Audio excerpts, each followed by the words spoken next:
Hi, this is Jennifer Moore, and I'm with Shannon Jones. She is a 4th grade teacher at Cox's Creek Elementary, and we are here to discuss her student, Natalie, who is a CLD student, or as we refer to him as an ELL student.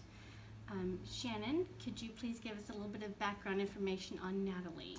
Natalie has had a different life. She grew up in a home with biological parents that spoke only Spanish, and now she's in a foster home with foster parents that only speak English. So she's gone from strictly Spanish to strictly English, which has been a transition for her.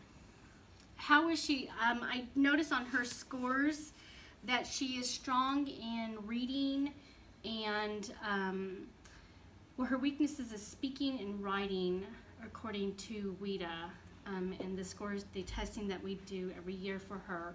So those are her 2 weaknesses. So how does she do academically in the classroom?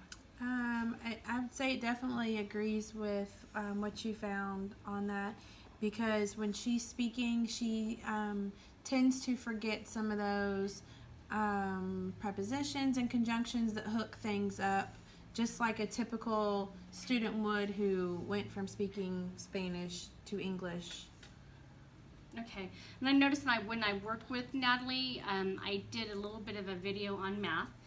I've done a video with her where we did the main idea, and when I worked with her on this lesson, we were working on writing, which is an area of weakness for her. So this is a lesson that I helped you with, and I'm going to go ahead and explain some of the recommendations that I had for you regarding this lesson.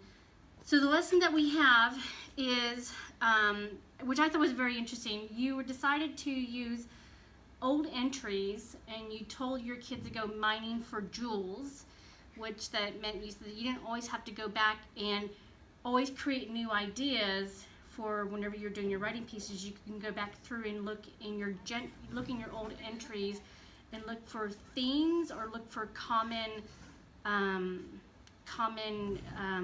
even just a little moment that they have written on before, they can make a whole new writing out of that. Yes, and so I thought that was really, really interesting, and so I recommended that we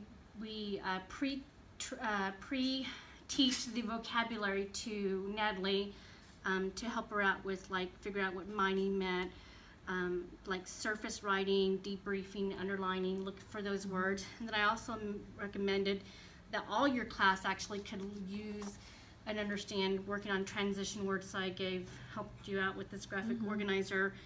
And then I thought something that would help her out would be to be able to use the Chromebook and the Rewrite Gold program to actually speak into the Chromebook, rather than having her type it in or write it in, since writing was a struggle for her, and she could type it, she could actually speak into it, and she can, sometimes when you speak, you can hear yourself, and you can kind of maybe catch your errors. We have 2 students that use that now, the Read Write Gold, and it's very helpful to them, where they speak in it. Perfect. So those are the few accommodations that I recommended to them. Did they work? Did they do well? They did, and actually transition words, like you said, that was helpful to the whole class. They want to use those same first, second, last. So that's just exposing her and the class to that extra vocabulary. Okay. To make a more seamless transition. Well, thank you very much. I appreciate your time. No problem. Thank you for your help. We couldn't have done it without you. Thank you.